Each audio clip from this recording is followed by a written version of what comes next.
Hello friends, welcome back to our channel. Friends, మనకు SSC నుండి సీజీఎల్కి సంబంధించిన ఒక భారీ ఉద్యోగ నోటిఫికేషన్ అయితే విడుదలైందండి. సో దీనికి సంబంధించిన టోటల్ వేకెన్సీస్ వచ్చేసి మనకు 17,000 పైగా ఉద్యోగాల భర్తీకి ఈ నోటిఫికేషన్ అయితే విడుదలైందండి. సో దీంట్లో ఇంపార్టెంట్ డేట్స్ కనుక చూసినట్లయితే మనకు 24th అంటే మనకు ఆల్రెడీ నిన్ననే దీనికి సంబంధించిన అప్లికేషన్ ప్రాసెస్ కూడా స్టార్ట్ అయింది.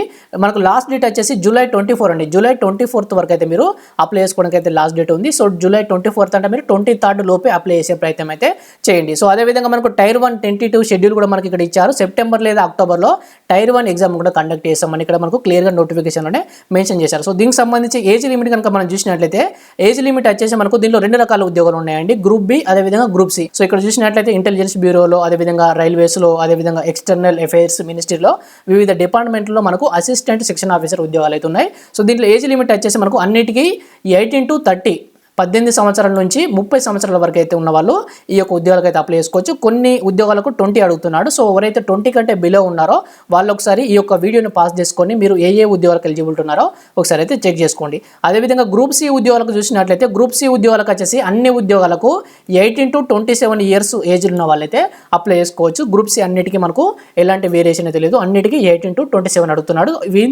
వీటితో పాటు మనకు ఓబీసీ వాళ్ళకు 3 years, అదేవిధంగా ఎస్సీ ఎస్టీ వాళ్ళకు 5 years ఏజ్ రిలాక్సేషన్ అయితే ఉంటుంది. సో కాబట్టి ఈ ఏజ్ లిమిట్ అనేది కొంతవరకు ఓబీసీ వాళ్ళకు 33 years, ఎస్సీ ఎస్టీ వాళ్ళకు 35 years వరకు అయితే ఈ ఉద్యోగాలకు అప్లై అయితే చేసుకోవచ్చు. సో నెక్స్ట్ వచ్చేసి మనకు దీనికి ఎడ్యుకేషనల్ క్వాలిఫికేషన్ చూసినట్లయితే మనకు ఎడ్యుకేషనల్ క్వాలిఫికేషన్స్ వచ్చేసి మనకు ఇక్కడ ఎసెన్షియల్ ఎడ్యుకేషన్ క్వాలిఫికేషన్ సంబంధించిన డీటెయిల్స్ చూసినట్లయితే జూనియర్ స్టాటిస్టికల్ ఆఫీసర్కి సంబంధించి bachelor's degree in any subject from recognised university or institute with at least 60% marks in mathematics 12th standard అంటున్నాడు. సో మీకు ఇంటర్లో 12th స్టాండర్డ్లో 60% మార్క్స్ అనేది మ్యాథమెటిక్స్లో వచ్చి ఉండాలి. అదేవిధంగా డిగ్రీ కూడా ఏదైనా ఒక డిగ్రీ కంప్లీట్ చేసిన వాళ్ళకు ఈ జూనియర్ స్టాటిస్టికల్ ఆఫీసర్ ఉద్యోగాలకు అయితే అప్లై చేసుకోవచ్చు. సో ఈ యొక్క క్వాలిఫికేషన్తో పాటు ఇంకొక క్వాలిఫికేషన్ కూడా ఈ ఉద్యోగానికి ఉంది. సో బ్యాచిలర్స్ డిగ్రీలో మీకు స్టాటిస్టిక్స్ ఒక సబ్జెక్ట్గా ఉంటే దానికి కూడా మీరు కూడా దీని యొక్క ఉద్యోగాలకు అయితే అప్లై చేసుకోవచ్చు. సో నెక్స్ట్ వచ్చేసి మనకు స్టాటిస్టికల్ ఇన్వెస్టిగేటర్ గ్రేడ్ 2 ఉద్యోగాలకు వచ్చేసి bachelor degree in any subject with statistics అని అంటున్నాడు. సో ఈ ఉద్యోగానికి కూడా స్టాటిస్టిక్స్ డిగ్రీలో ఎవరైతే సబ్జెక్ట్ ఉందో వాళ్ళు దీనికైతే అప్లై చేసుకోవచ్చు. సో నెక్స్ట్ వచ్చేసి మనకు ఎన్హెచ్ఆర్సీ నేషనల్ హ్యూమన్ రైట్స్ కమిషన్లో రీసెర్చ్ అసిస్టెంట్కి సంబంధించి bachelor degree any subject. So bachelor degree complete చేసిన వాళ్ళైతే అప్లై చేసుకోవచ్చు. సో నెక్స్ట్ వచ్చేసి మనకు డిజైరబుల్ క్వాలిఫికేషన్ అంటున్నాడు. సో దీంట్లో 1 year రీసెర్చ్ ఎక్స్పీరియన్స్ అడుగుతున్నారు. సో ఇది డిజైరబుల్ అని అంటున్నారు కాబట్టి ఇది మ్యాండేటరీ కాదు, దీనికి కూడా ఎనీ డిగ్రీ వాళ్ళైతే అప్లై చేసుకోవచ్చు. సో నెక్స్ట్ వచ్చేసి మనకు మిగతా అన్ని రకాల పోస్టులకు ఆల్ అదర్ పోస్టులు అన్నిటికీ గ్రూప్ బి గ్రూప్ సి పైన పేర్కొన్న ఉద్యోగాలకు మినహా అన్నిటికీ మీరు ఎనీ డిగ్రీ వాళ్ళైతే అప్లై చేసుకోవచ్చు. సో ఇది మనకు ఎడ్యుకేషనల్ క్వాలిఫికేషన్కి సంబంధించి. అదేవిధంగా మనకు అప్లికేషన్ ఫీజు కనుక చూసినట్లయితే మనకు అప్లికేషన్ ఫీజు వచ్చేసి 100 రూపీస్ అండి. 100 రూపీస్ అయితే మనకు ఈ యొక్క అప్లికేషన్ ఫీజు అయితే ఉంటుంది. ఎస్సీ ఎస్టీ వాళ్ళకు అదేవిధంగా ఉమెన్కి అయితే ఎలాంటి ఫీజు లేదు. సో ఇక్కడ చూడొచ్చు మీరు women candidates and SC ST క్యాండిడేట్స్కి అయితే ఎలాంటి ఫీజులు, అదేవిధంగా person with bench mark handicapped వాళ్ళకు కూడా ఎలాంటి ఎగ్జామినేషన్ ఫీజు అయితే దీంట్లో లేదు. సో నెక్స్ట్ వచ్చేసి మనకు ఎగ్జామినేషన్ సెంటర్స్ అండి. సో ఎగ్జామినేషన్ సెంటర్స్ చూసినట్లయితే మనకు తెలుగు రాష్ట్రాల్లో చూసినట్లయితే మనకి ఇక్కడ ఇచ్చారు చీరాల, గుంటూరు, కాకినాడ, కర్నూలు, నెల్లూరు, రాజమండ్రి, అదేవిధంగా తిరుపతి, విజయనగరం, విజయవాడ, విశాఖపట్నం ఈ ప్రాంతాల్లో ఈ నగరాల్లో మనకు ఆంధ్రప్రదేశ్కి సంబంధించిన ప్రాంతాల్లో ఈ ఎగ్జామ్ అయితే కండక్ట్ చేస్తారు. అదేవిధంగా తెలంగాణలో వచ్చేసి మనకు హైదరాబాద్, కరీంనగర్, వరంగల్ ఈ 3 జిల్లాల్లో అయితే ఈ ఎగ్జామ్స్ అయితే కండక్ట్ చేయడం జరుగుతుంది. సో Tier 1 Tier 2 రెండింటికి కూడా ఈ ప్రాంతాల్లో అయితే మనకు సెంటర్స్ అయితే పడుతుంది. సో నెక్స్ట్ వచ్చేసి మనకు ఎగ్జామినేషన్ ప్రాసెస్ కనుక చూసినట్లయితే ఎగ్జామినేషన్ ప్రాసెస్ వచ్చేసి మనకు Tier 1 Tier 2 రెండు స్టేజ్లో ఎగ్జామ్ అయితే ఉంటుందండి. సో Tier 1కి సంబంధించిన సిలబస్ కూడా మనకి ఇక్కడ ఇచ్చారు. జనరల్ ఇంటెలిజెన్స్ అండ్ రీజనింగ్లో 25 క్వశ్చన్స్ మార్క్స్ 50. అదేవిధంగా జనరల్ అవేర్నెస్ చూసినట్లయితే 25 క్వశ్చన్స్ మార్క్స్ 50. అదేవిధంగా క్వాంటిటేటివ్ ఆప్టిట్యూడ్కి వచ్చేసి 25 క్వశ్చన్స్ అదేవిధంగా మార్క్స్ 50. అదేవిధంగా ఇంగ్లీష్ కాంప్రహెన్షన్స్ కూడా 25 మార్క్స్ అదేవిధంగా మార్క్స్ వచ్చేసి 50. అంటే ఈచ్ క్వశ్చన్కి 2 మార్క్స్ అదేవిధంగా టైం వచ్చేసి మనకు 1 year. సో ఇది అన్ని రకాల ఉద్యోగాలకు ఈ యొక్క Tier 1 ఎగ్జామ్ అనేది కామన్గా కండక్ట్ అయితే చేస్తారు. సో దీనికి సంబంధించి నెగిటివ్ మార్కింగ్ కూడా ఉందండి. నెగిటివ్ మార్కింగ్ కూడా మీరు గుర్తుంచుకోవాలి. 0.50 అంటే మీరు 2 మార్క్స్ కనుక 2 క్వశ్చన్స్ కనుక రాంగ్ ఆన్సర్ చేస్తే మీకు 1 మార్క్ అయితే కట్ చేయడం జరుగుతుంది. సో ఆ తర్వాత మనకు వచ్చేసి Tier 2 ఎగ్జామ్ అండి.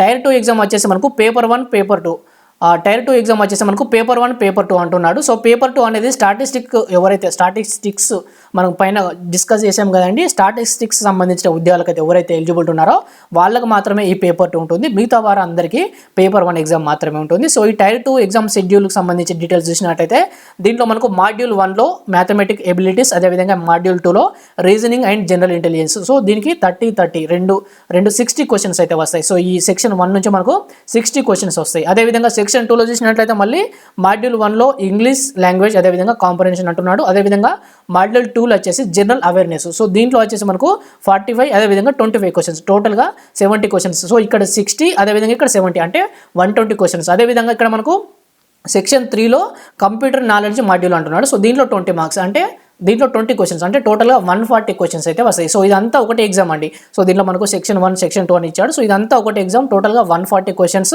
ఒక్కొక్క క్వశ్చన్కు మనకు 3 మార్క్స్ అయితే వస్తాయి. అదేవిధంగా నెగిటివ్ మార్కింగ్ కూడా ఉంటుంది. సో నెక్స్ట్ వచ్చేసి మనకు ఇదే ఎగ్జామ్లోనే మనకు లాస్ట్లో సెషన్ 2 అని ఉంది కదా. సో ఇక్కడ మనకు 15 minutes data entry speed test అయితే ఈ ఎగ్జామ్లో నిర్వహించడం జరుగుతుంది. దీనికి 15 నిమిషాల టైం అండి. సో నెక్స్ట్ వచ్చేసి మనకు ఈ పేపర్ 2 అనేది మనకు అందరికైతే ఉండదు. సో ఆల్రెడీ మనం ఫస్ట్ డిస్కస్ చేసాం. పేపర్ 2 అనేది ఎవరికైతే స్టాటిస్టిక్స్ సబ్జెక్ట్ ఉంటుందో వాళ్ళకి ఎగ్జామ్ అయితే కండక్ట్ చేస్తారు. సో ఇది అండి మనకు ఏజ్కి సంబంధించి, అదేవిధంగా ఎడ్యుకేషనల్ క్వాలిఫికేషన్కి సంబంధించి.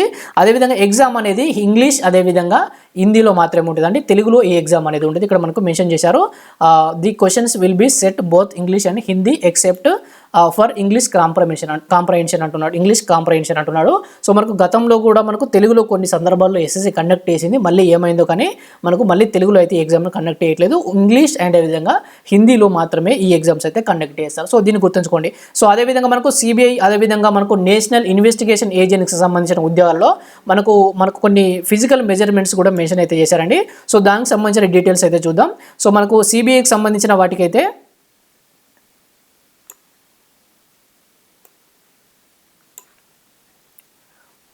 సో దీంట్లో